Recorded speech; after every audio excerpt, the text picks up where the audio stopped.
Passing on the 1-yard line with Marshawn Beast Mode Lynch in the backfield. These are the top 11 most embarrassing moments in NFL history. For number 11, we're headed to an NFC North Division game. Aaron Rodgers and the Packers have been owning all the teams in the North for years. Isn't that right, Bears fans? In the 2014 NFL season, the Lions and Packers met at Ford Field for their seasonal matchup. Rodgers was flushed out of the pocket trying to improvise and make a play, and was met by 5'11", 245-pound Steven Tulloch. Tulloch sacked the Packer quarterback and suddenly scrambled up to celebrate his accomplishment. This is where it gets a tad bit embarrassing. During his celebration of sacking Rodgers, Tulloch tore his ACL.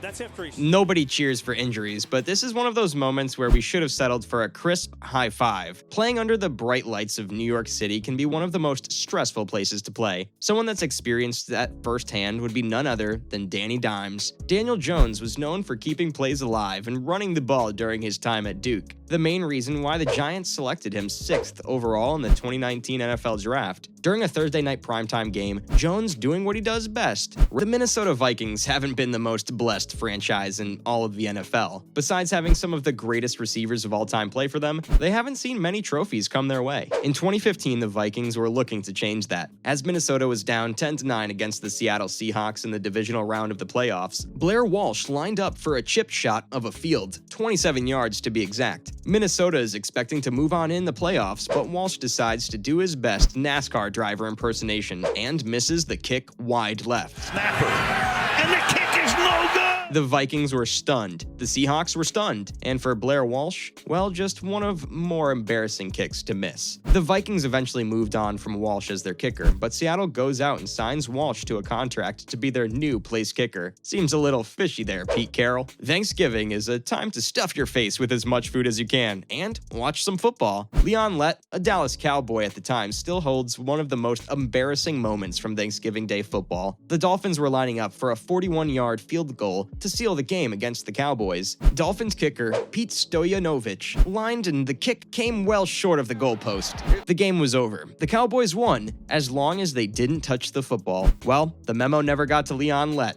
Still one of the most iconic Thanksgiving Day game blunders of all time. Miracles always seem to find their way onto the NFL fields, and the Meadowlands is home to one of the most miraculous and embarrassing plays of all time. Joe Pisarcik is told by the Giants' offensive coordinator to hand the ball off because the Giants have won and they're just trying to run the clock. Pisarcik, as the good quarterback he was, attempts to hand the ball off to his running back, misses the handoff, and fails to get on top of the ball. What happens next is an absolute miracle. Herman Edwards of the Eagles picks up the ball and returns it for a scoop and score to win the game. In the long run, sure, Giants hopefully have forgotten about the iconic play, but they should be reminded of it every time the winning team takes a knee. For the love of God, just take a knee. Ernest Byner is mostly known for all the good he did as a member of the Cleveland Browns, but this moment cracks our charts at number 6. In the 1987 AFC Championship game, with 1 minute and 12 seconds left to play, Byner broke free from the Denver Broncos defense and looked to score to put the Browns ahead and send them to their first ever Super Bowl appearance. But the last defender popped the ball free from Byner. Fumble the ball, and Denver has recovered. The Broncos recovered it, propelling them to the Super Bowl. And as well for the Browns, it propelled them to years of pain and agony, and of course, drafting Baker Mayfield's number 1 overall. The halftime show of the Super Bowl is an event that most wives and girlfriends look forward to the most. Well, gentlemen, I hope you were watching this halftime performance. As Justin Timberlake and Janet Jackson headlined Super Bowl 38's halftime show, all eyes were glued to the television. During their performance, Timberlake went to rip off the first layer of Jackson's outfit, revealing a second outfit she was wearing underneath. Not only did it not reveal the second outfit, but it revealed a whole lot more. The wardrobe malfunction revealed half of Jackson's twins for all of America to see. I guess Justin is bringing sexy back.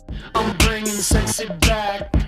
Another embarrassing moment calls for another kicker. Garo Yepremian was a place kicker for the Miami Dolphins, and boy, do Dolphin fans get upset when you bring up his name. As Garo lines up for a field goal in the 1973 Super Bowl, Garo, make sure you stick to kicking. Marshawn Lynch was a running back that was feared by the league. His ability to extend runs and push the pile is nothing short of being one of the best power backs we've seen. Apparently, Pete Carroll didn't get the memo. As the Seahawks were losing 28-24 in the Super Bowl 49 with 26 seconds left to play, Russell Wilson and the offense lined up to snap the ball.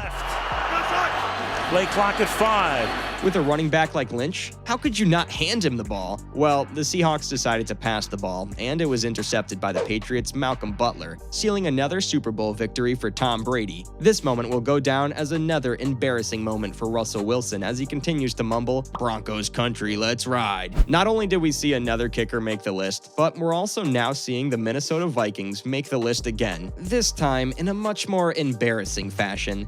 None of his teammates came to join him. Well, they were all on the other end with their hands in the air, screaming.